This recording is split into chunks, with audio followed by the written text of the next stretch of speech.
coverage of the 1999 SCCA Valvoline Runoffs is being brought to you by Valvoline.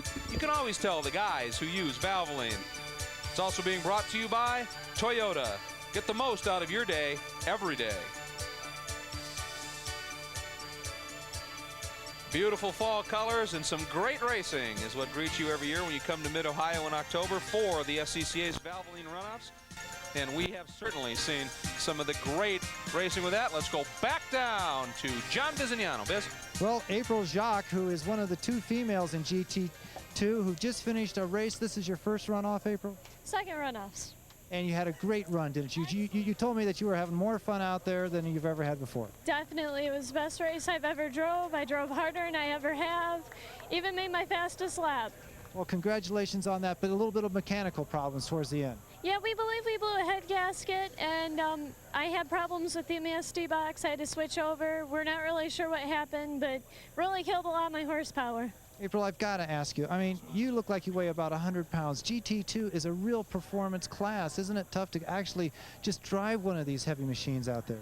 Well, I started in GT2. I love it. I couldn't even imagine going to anything else, and it's a lot easier than you think. And what are you going to be trying for next year? Trying to come back again next year and see if I can get up in the pack even further. Well, congratulations on a great day on your second runoffs. Thank you very much. Yeah, she's a pretty remarkable story. She got her competition license at age 16 years and 1 day, and as a matter of fact, she, for a brief moment, held a national competition license before she even turned 17. Her first year was a pretty eventful one, and a great story, and another runoffs for her. Just a great job for April Jacques. Great story there. Now, again, we talked about the number of... My name is April Post. As a teacher, I worked for 10 years in Flint, Michigan at Carmen Ainsworth High School. I did that, and then I got married and moved down here to Ohio, and now I teach at Firestone. I went to Mott Community College for 2 years, transferred to Central Michigan. I did my bachelor's at Central Michigan University, and then I did a master's in history at Michigan State.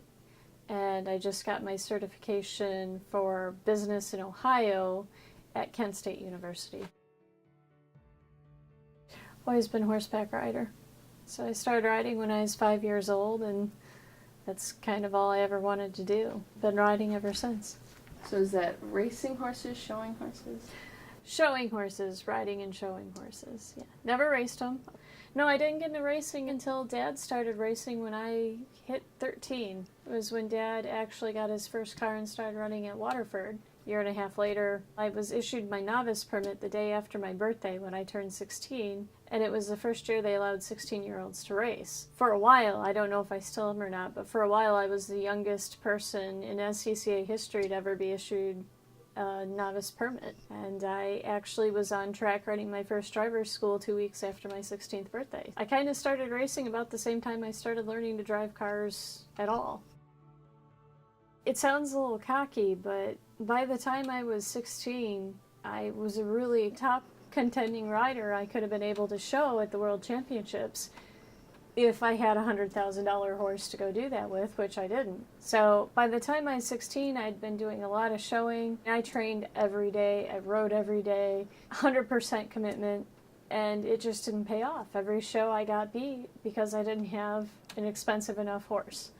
And so by the time I was 16, I was just sick of showing. I was sick of judges. You know, I was sick of going out and being the best rider in the ring and losing because I didn't have the right connections, the right horse, the right trainer. Lo and behold, that's when, you know, Dad started racing, was around the same time. And you own a race car, you cross the line first, you win. Nobody takes that away from you. You don't cross the line first and they go, oh, we're going to give it to third. I was really drawn to the fact that I could go out and win. And nobody could take that from me. You know, you finish first, you're not cheating, you win every time. Formula One's a little bit closer to what we do. They run the same kind of courses we do. We run what's called a road course. When you run NASCAR, what most people are familiar with, it's an oval. You have 4 corners, straightaways, and that's it. Our tracks tend to be much longer. Most of them are 2.5 miles long on average. 13 to 15 turns. There's hills, there's blind corners. There's a lot of difference in terrain. And then we also race in the rain. So a lot of, like, NASCAR doesn't run in the rain. Most drivers don't like rain. I like rain. Word got out pretty quick that I raced cars in high school, but I was very quiet about it because I started out in a four-door Cavalier. It's pretty hard to be a badass in a turquoise four-door Cavalier, circa 1985. It was slow, but it was really fun to drive. It actually handled really well. It was probably one of the most fun cars I've ever driven. And then after that car, I had the one that I really did it, and the one I took to the national championships twice was my Datsun 280ZX. That was a cool car. GT2, so it was fast, has straight six with 3 carburetors on it. That was kind of the first one I actually got to show off. After that, I got my Spec Racer. It's a blast. They're a pure race car, they're tube framed. It's all purpose built. Whereas like a Mustang or a Datsun was originally made a street car, this was made a pure race car. It was meant to be a race car. Honestly, we don't have speedometers in the car because it's not important. You have your oil pressure gauge, you have your temperature gauge, you have your tachometer so you can see what kind of revs you're turning so you don't overturn the engine. The last thing you need to really know about is how fast you're going. So we never had an official time in it, but the Datsun should have been able to do maybe around 140, 150. But the Spec Racer's around 135 is what they've been clocked at on a good long straightaway. Straightaway speed isn't scary, it's not exciting. But when you're going through a corner and you got 6 other people, you got 2 people in front of you, you got the guy next to you, you got 2 guys behind you trying to pass you, and you're all within a couple feet of each other, and you're doing like 75, then it gets exciting. You're trying to carry as much speed as you can before the car spins off the track and crashes. You want to be right on that edge of control. You got to push right to that point where it's going to break loose and things are going to go wrong, but that's where you're fast. This is my pride and joy. This is my brand new helmet. It's all carbon fiber. We'll be running in this year. It's not as dangerous as some people think. Crashes aren't super common. People getting hurt or killed aren't super common, but it can happen.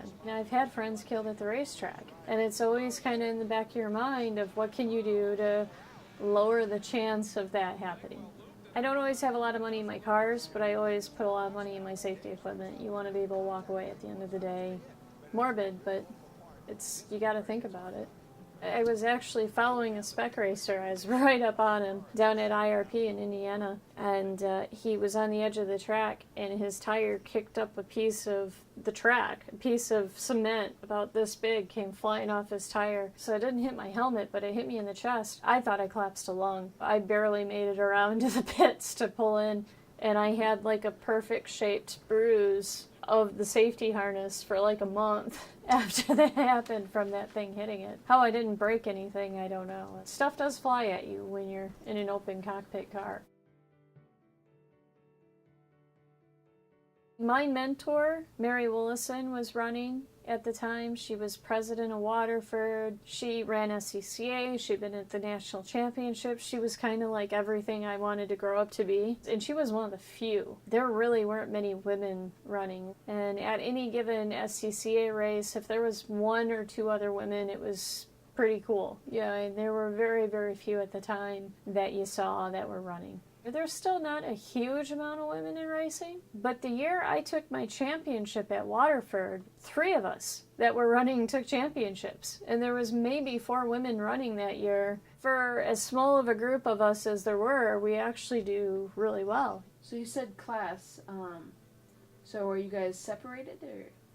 Yeah, but not by sex. Not like other sports where you have men's and women's. We're separated by type of car, speed of the cars, engines. Like I ran a class called GT2, I've run GT3, Spec Racer Ford. But yeah, women and men compete next to each other. It doesn't make a difference. Once you're in the car, once you got the helmet on, you can't tell who's who. It's probably one of the few sports that's genuinely equal. It's one of the few where women can really go in and compete with men, and it really doesn't make a difference. You can beat them.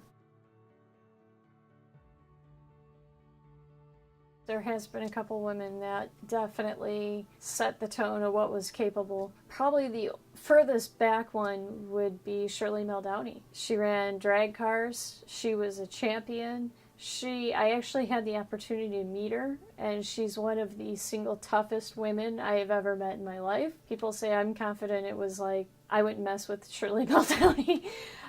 She was awesome. She was so strong and so confident in what she did, and very successful. Growing up watching her race was like, okay, you can do it. You know, and it never even occurred to me that women couldn't win. It's easier if you see someone doing it. I've had ladies at the track that have said they've been inspired to race because I was there doing it. The other really important one growing up and watching, and she started in SCCA, was Lynn St. James. She was Rookie of the Year at Indianapolis. She ran Indy cars, you know, so having a few that you could see go out and do it made a difference, because you could look and go, okay, can do that.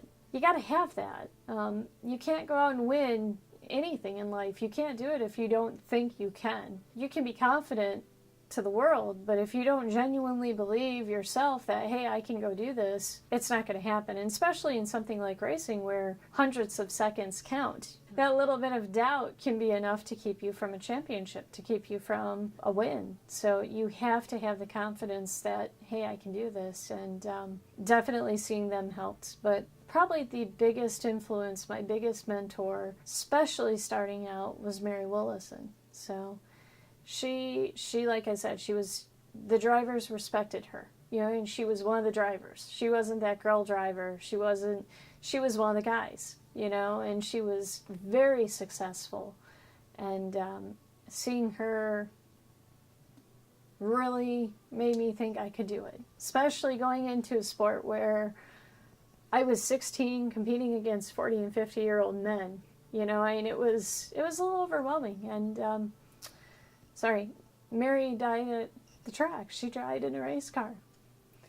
So, yeah, that was a little rough, you know, because you see her doing so well, and then she dies, and you kind of look at it and go, that could be me, you know, and it makes it hard to get back in the car. You know, I mean, what I try and tell people, you have to be willing to understand, you don't just get in a car without really understanding what you're getting into.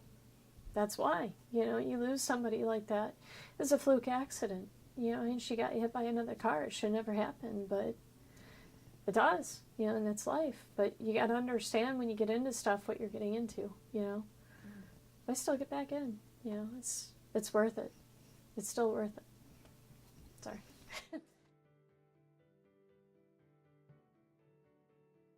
Why do I like racing so much? Yeah, especially when it's dangerous, right?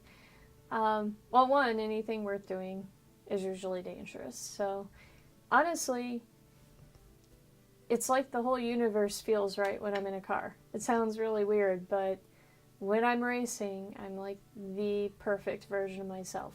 I'm strong, I'm confident, I'm courageous, I win.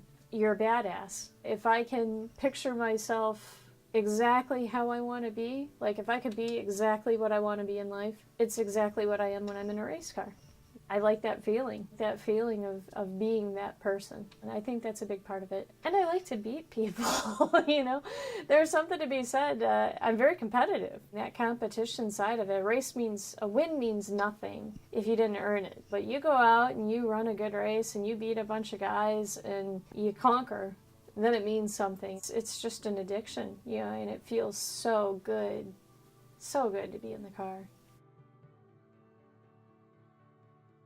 We learned to race on a budget, so yes, I do all of my own work on the car. I can rebuild engines, I do all my own fiberglass work. There's not much I can't do on them. You do crash them a lot less when you have to fix them yourself.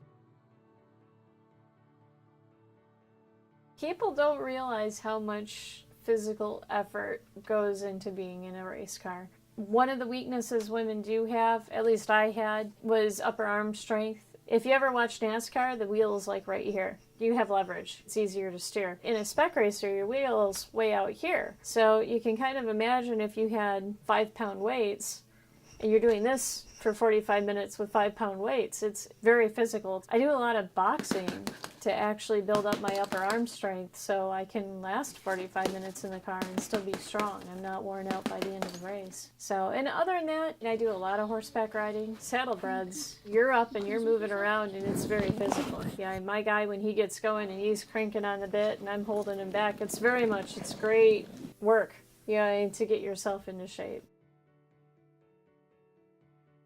Yeah, I did really good kind of right out of the bat. The second year I was racing, I won a dual regional championship. I won for GT3 and I won for Spec Racer. The following year in 1998, I made it to the national championships. I finished 15th.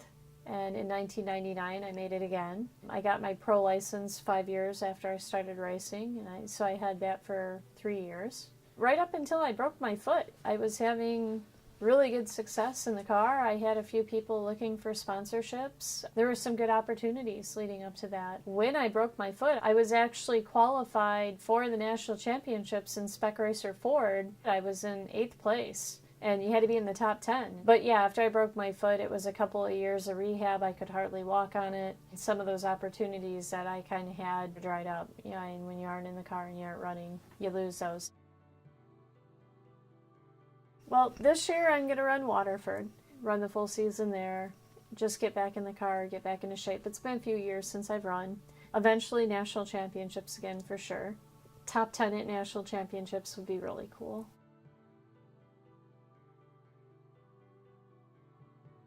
Really the first thing you have to do is, you're not a woman.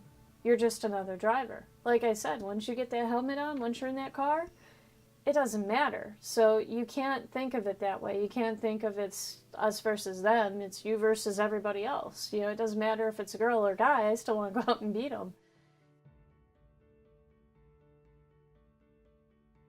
Okay, that was one time.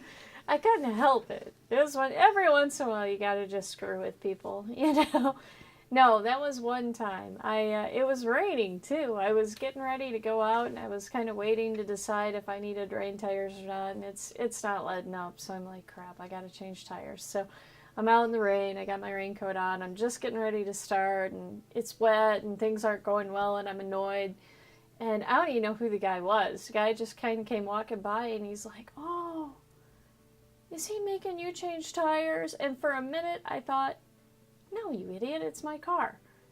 And then I thought about it for a minute, I went, yeah. And he ended up changing all 4 of my tires for me. So I still checked him to make sure he did it right. but yeah, so I got him to change my tires and never said a word. And the next day he was at the track again and he happened to see me lined up on grid getting ready to go out. And he's just like, oh, it's like, you kind of had it coming. And he's like, yeah, I guess I did.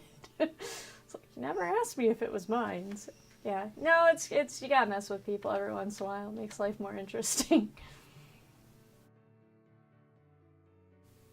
I wish more people would race. And the numbers are going down. Not as many people are running as they used to. When I was in the national championships, which was in 98, 99, it was kind of the heyday. It was on national TV live.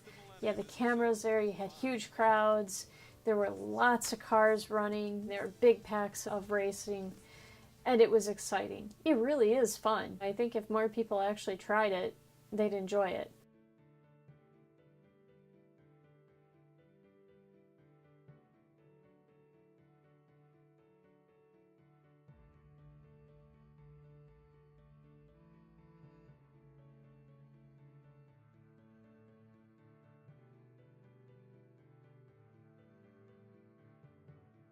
So, Yes. the elephant in the Danica Patrick. Hey, I give her props, man. I'd like to be where she is right about now, so what about her? I don't know anything about her. Say, any woman that can run Indianapolis has my utmost respect. I mean, she made it happen, so anytime I see women out running in professional racing, I think it's awesome. So yeah, it's a good thing. She's done well. So you're at a stoplight and she's in the car next to you. Who wins when that thing turns green? Probably her, because she's probably going to have the Ferrari, and I'm going to have like the old rusted out Escort that I'm still driving around. True. I don't have any hate for Danica. I mean, I'm not going to put that in anyway.